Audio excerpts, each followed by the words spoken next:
هفتم январ اساسگذار صلح و وحدت ملی پیشوای ملت پرزیدنت جمهوری تاجیکستان محترم امامعلی رحمان و رئیس مجلس ملی مجلس عالی جمهوری تاجیکستان رئیس شهر دوشنبه محترم رستم امامعلی با رفت کارهای ساختمانی در میدان استقلال شنا شده درخت شنانیدند. یادآور میشم که با کارهای ساختمانی در این انشاءات مهم 10 ایول سال 2020 سرور دولت محترم امامعلی رحمان و رئیس شهر دوشنبه محترم رستم امامعلی آغاز بخشیده بودند. مساحت عمومی میدان استقلال 30 گکتار بوده. 2 از 17 گکتارش را مکان برگزاری چهاربینی‌های سیاسی تشکیل می‌دهد و آن در حدود خیابان رودکی، کوچه‌های سید ناصر، حبیب احراری و آیگل پایتخت واقع است. در معرکه امروزه نهالشنانی پیشوای ملت و رئیس شهر دوشنبه نهال درختان سوزنبرگ کبود شنانیدند که از ایتالیا وارد گردیده است. امروز با سردی هوا نگاه نکرده پیشوای ملت محترم امامعلی رحمان در موضع علاهیده میدان استقلال که برای سبزکاری و بنیاد باغ و گلگشت به نقشه گرفته شده است درخت شنانیدند. از مساحت عمومی 30 گکتار میدان استقلال 11000 متر مربع آن از روی نقشه سبزکاری کرده می شود. آینده در حدود میدان استقلال با وارد کردن درختان نادر سایه افکن و آرایشی و به سلامتی انسان فایده آور از کشورهای اروپایی از قبیل درختان سوزنبرگ، آلو، مگنولیا، سرین هندی، صنوبر کریمی، سکویا و دیگر نهال‌های به منطقه مطابق شنانده می شود. تا امروز در یک گوشه باغ 10 عدد درختان سرین، آلو و سوزنبرگ کبود شنانده شده است. سرور دولت محترم امامعلی رحمان به باغداران برای با طرح زیبا مرتب ساختن گلگشت‌ها و درست جابجا کردن باغ‌های حدود انشاءات دستور و هدایت‌ها دادند.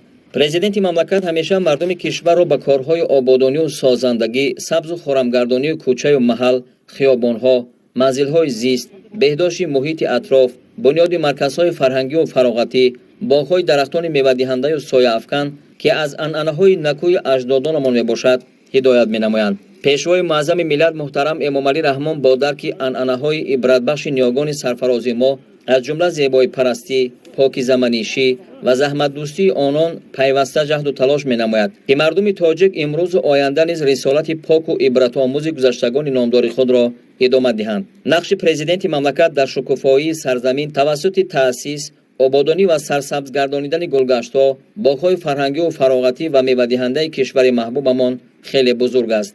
نتیجه همین است که دوام سالهای صاحب استقلالی در برابر ساختمان و مورد استفاده قرار دادن انشاءات تعینات گوناگون سرور دولت محترم امامعلی رحمان با ذوق بلند زیبایی پرستی به خاطر ترغیب کارهای سبز و خرمگردانی محیط زیست، بنیاد و برقرارسازی باغ‌های فرهنگی و فراغتی، سوپر اینتنسیوی و اینتنسیوی، میوه‌دهنده و پرورشگاه‌ها را به راه ماندند. پرزیدنت مملکت به واسطه در معرکه‌های نهالشنانی شرکت ورزیده مردم را به این کار پرشرف هدایت میکنند. دوشنبه در گذشته هم باغ شهر بود ولی با بنیاد باغ‌های نوی فرهنگی و فراغتی و نوسازی و آبادانی به سابقه باغ‌های پیشینه این شهر دلها کنون واقعاً به یک سبز شهر یا باغ شهر کم نظیر دنیا تبدیل یافته است. زیرا پیشوای محبوب ملت محترم امامعلی رحمان در این سمت تدبیرهای ارزنده تحسین و آفرین را راه اندازی نمودند. طی 10-15 سال اخیر در پایتخت باغ پرچم ملی، باغ نشان دولتی، باغ ایرم، باغ استاد رودکی،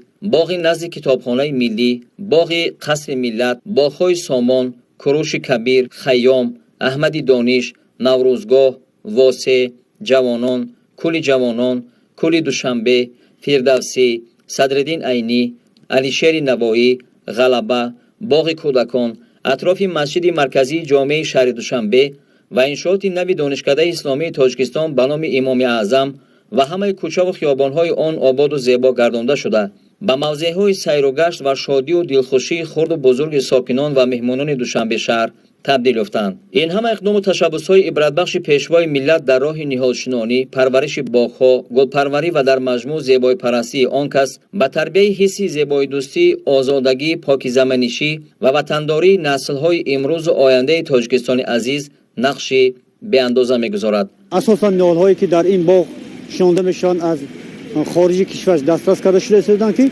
مرحله بر مرحله نمود به نمود درختان در این باغ شنونده می شود. البته این همچون اقدامی که اقدامی که پایتخت ای زمان شهر دوشنبه گرفته است که آید اعلان گردیدن شهر سبز، البته همه کارخانه، مؤسسات، تشکیلات از اون جمله باغ‌های فرهنگی و فراغتی در پایتخت الک آغاز گردید که تا این مهلت نهالشانه پر ثمر یعنی که ادامه دارد. درختانی که از خارج کشور وارد می‌گردند وابسته به اقلیم و همچنان از نظر متخصصان البته میگذرد. درختانی که در اینجا شنونده میشن درختان اصلا درختان آرایشی هستند که به سلامتی انسان البته خیلی اهمیت کلان دارند و هم جهت تازه نگاه داشتن اتمسفر پایتخت ایزان شهر دوشنبه البته باز هم آزادتر میگرداند و ضمنیت پایتخت البته شکوه به همتا میگذارد. بعد شناندن درخت در معرکه امروزه نهالشنانی، سرور دولت محترم امامعلی رحمان و رئیس شهر دوشنبه محترم رستم امامعلی با رفت کارهای ساختمانی در میدان استقلال شناس شدند. انشاءات از منبر، دروازه مرکزی و دروازه‌های شمالی و جنوبی، فواره‌ها، شرشره، دیوارنگاره، ایوانچه‌ها، میدان برگزاری راهپیمایی‌ها، گلگشت، حوض‌های دکوراتیوی با نهرها، توقفگاه‌ها و غیره عبارت میباشد. بلندی رمز استقلال که در مرکز میدان جایگیر می شود 121 متر بوده. قسم پایانی آن 30 متر و قسم بالایش 91 متر را تشکیل می دهد که آن رمز 30 سالگی استقلال و در سال 1991 عصر گذشته به دست آوردن استقلال را افاده می نماید.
با مجموعه معماری رمز استقلال و آزادی محتشمترین انشاءات اساسی جشنی در مملکت محسوب می شود که بخشیده به 30 سالگی استقلال دولتی جمهوری تاجیکستان در شهر دوشنبه طبق نقشه سال 2021 مورد استفاده قرار داده می شود. همین کارو ساختمانی در بینه اساسی در سطح جمع 42 کارای ارماتوربافی و قله بندی رفته شده است.